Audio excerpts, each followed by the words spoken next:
berarti awalnya dari passion ngegambar gitu ya, terus di tekstil juga di awal semester di asah gitu ya. Betul. Terus ketika lulus akhirnya ada tawaran game dev, sampai akhirnya berniat untuk mengulik lebih dalam Betul. terkait game dev, malah terjun beneran gitu ya. Oke. Nah ini menarik juga sih Mbak, karena ketika lihat, wah ini textile craft student tapi semua pengalamannya itu 2D artis. Berniat untuk mengembangkan potensi ke 3D atau 4D juga nggak? 3D saya pernah coba sih. Oh pernah? Cuma memang learning curve-nya lumayan ya, gitu. Kayak banyak sekali yang harus dipelajari. Iya, dari flat terus ada aspek-aspek lain, jadi banyak yang harus itu ya. Jauh lebih rumit daripada 2D. Jadi kan cuma gambar aja beres. Iya. Kalau 3D itu ada ilmu-ilmu tambahan yang harus dipelajari. Oke. Gitu. Dan lebih banyak lagi kalau mau masukin si model 3D itu ke game. Itu jauh lebih rumit lagi. Oh, beda ya kalau Beda. ketika kita gambar biasa 3D sama ketika mau dimasukin ke game gitu ya. Ya ada yang harus diperhatikan. Dan itu lumayan sih karena belajarnya banyak, jadi saya stop. Saya lebih minat belajar ke leadership, lalu sekarang itu kayak project management. Oh. Karena memang sekarang di ISI sendiri title-nya lebih ke leader gitu ya. Betul. Jadi ya memang yang dibutuhkan saat ini adalah untuk managing team gitu ya. Oke. Nah, kan tadi kita udah ngobrol terkait game-gamenya Mas Romelo gitu ya, sampai background-nya. Sebenarnya kalau kita gali lebih dalam gitu ya Mbak, si game ini genrenya tuh ada apa aja sih? Karena tadi dari 3 sampai 4 game yang Mbak sebutkan tadi kan juga ada berbagai macam genre gitu. Nah mungkin buat awam, teman-teman Lippers yang di rumah kan pasti bingung kan, kayak kita main game aja gitu, nggak tahu ini genrenya apa gitu. Sebenarnya genrenya ada berapa macam sih Mbak? Ini game semua dari awal sampai akhir. Iya, kan kalau game itu, ini mungkin correct me juga ya kalau salah. Game itu ada pembagian dari segi media ya kalau nggak salah ya. Ada konsol, PC, sama mobile gitu ya. Nah ini kalau misalnya dari setiap medianya itu, yang ngebedain apa sih Mbak? Genre-genrenya? Sebetulnya nggak banyak ya yang membedain itu. Benar-benar tergantung dari gamenya sendiri. Biasanya kalau mobile lebih ke sistem monetisasinya. Oh, oke. Monetisasinya. Jadi karena biasanya mobile game itu kita sediakan gratis dulu, tapi di dalamnya ada hal yang harus dibayar. Oke. Ada yang harus dibeli. Biasanya ada tulisan in-app purchase gitu ya. Oke. Kalau mobile kayak gitu. Kalau sebenarnya kita kurang suka sih ke model yang begitu. Karena? Apa ya? Personally memang bukan fans genre yang begitu. Oke, preferensi aja ya berarti sebenarnya ya. Tapi ya banyak juga yang kayak dapat yang sukses secara komersial dari jenis yang begitu. Silakan saja gimana kalian. Nah, jadi kita itu lebih fokus ke one time purchase. Premium game. Dia belinya cuma di awal saja, lalu misalkan main sampai rumah. Oke. Kayak The Sims berarti ya, kayak beli di awal terus. The Sims sebetulnya ada purchase lanjutannya in-app juga gitu ya. Oke. Berarti selain tadi yang game mobile gitu ya. Terus habis itu kalau misalnya di game PC itu komersialisasinya lebih ke one time purchase gitu ya. Banyak ya sih mayoritas. Oke. Kalau konsol? Konsol juga sama kayak PC. Oke, PC berarti one time gitu ya. Cuma biasanya dari segi cara mainnya. Kalau konsol karena ada controller, cara mainnya begitu. Jadi kalau PC karena mainnya bisa pakai keyboard dan mouse, cara mainnya beda lagi. Bisa gitu. Oke. Nah kalau misalnya dari segi konsol terus habis itu PC sama mobile sendiri, apa yang jadi kelebihan dan kekurangannya sih Mbak dari segi developingnya gitu ya, kita ngomongin soal developing game. Masing-masing ada challenge dan keunikannya sendiri ya. Jelas. Mungkin kalau challenge itu kalau di game-game premium ya, kayak di PC atau di konsol, itu yang saya rasakan sih lebih ke gimana cara supaya orang-orang aware dengan game kita dan mau beli.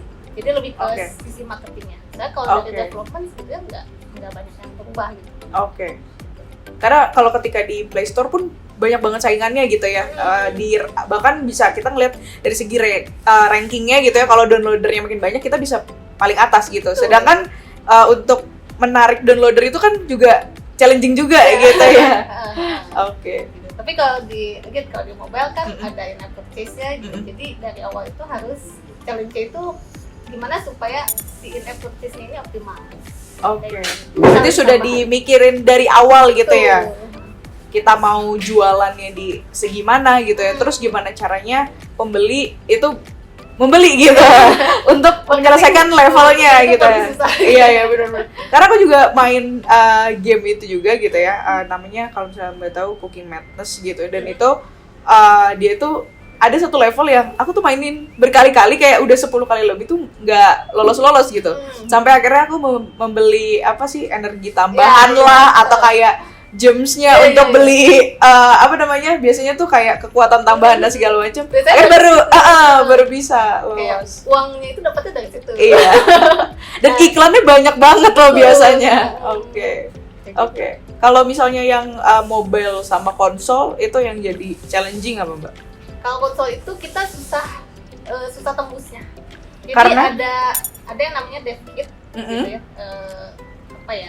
Pokoknya kalau kita mau mendevelop game untuk konsol tertentu, itu kita harus pakai dev kit. Dan dev kit itu tuh tidak tersedia secara umum.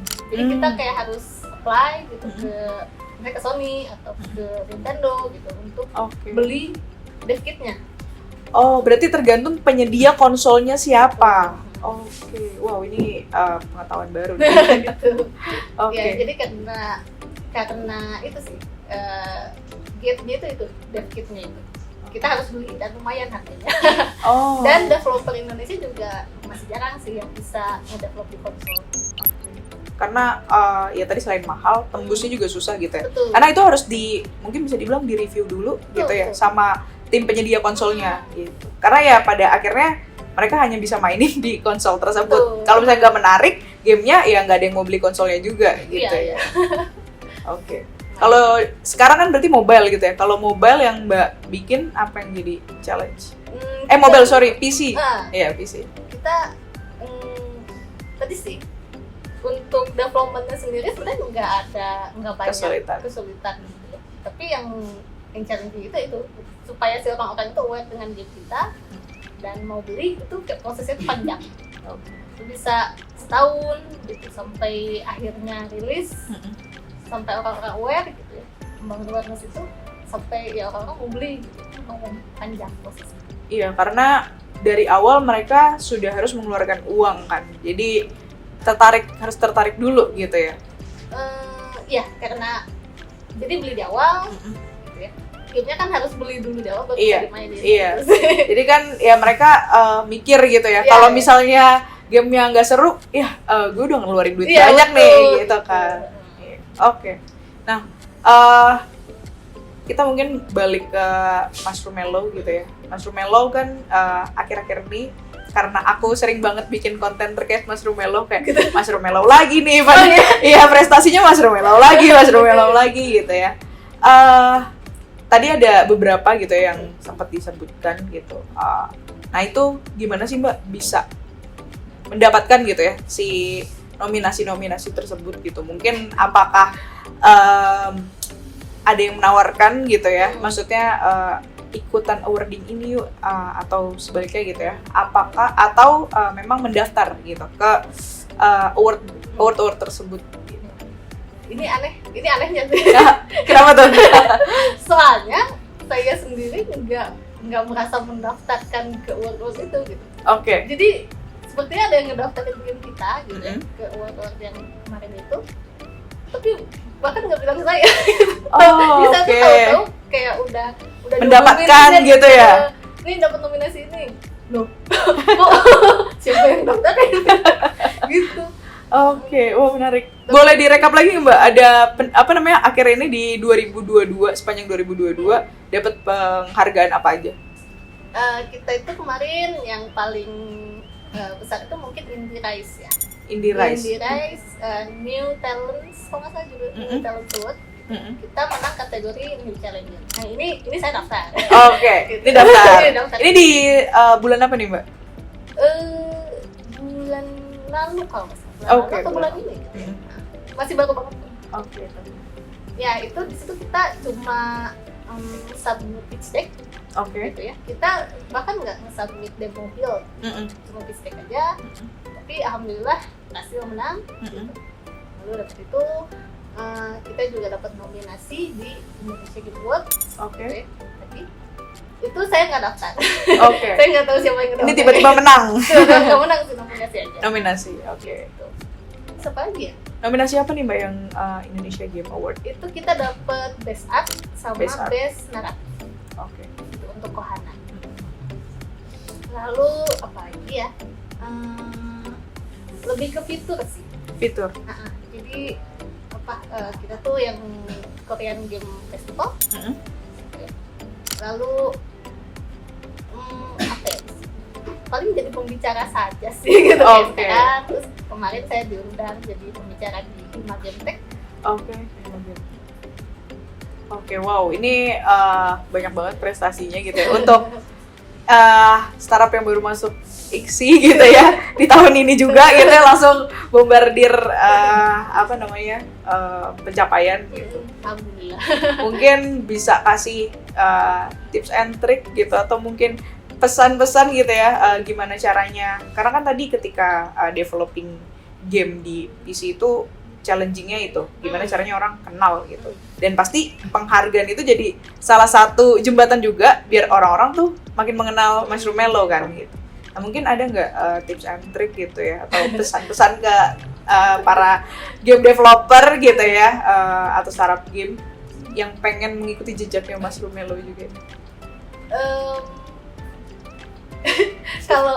Kalau tips and trick untuk menang award saya nggak tahu ya. Karena tiba-tiba didaftarin gitu ya. Sebenarnya nggak daftar gitu. Nah, sepertinya sih yang basic saja ya, kayak bikin game. Tapi mungkin next step-nya itu bikin game yang polish. Oke. Polish itu apa tuh Mbak? Polish itu jadi secara art visualnya atraktif. Secara gameplay tidak ada bug gitu, sehingga tuh dimainkannya asik, enjoyable. Polish itu ya itu saja sih. Jadi dari suara beres semua, ya game yang kebetulan bisa dimainin ya, dengan nyaman gitu ya. Karena mungkin ketika mau developing game itu terlalu banyak hal yang dipikirkan gitu kali ya, sampai lupa dengan konsep dasarnya tadi, harus playful gitu ya, enak dimainin gitu ya, nyaman, nggak ada nge-lag gitu ya, nggak ada bug, nggak ada nge-lag gitu ya. Terus ya pada akhirnya nanti akan datang dengan sendirinya gitu ya. Jadi ketika kita udah punya produk yang rilis gitu ya, sudah dapat feedback dari publik, itu biasanya memang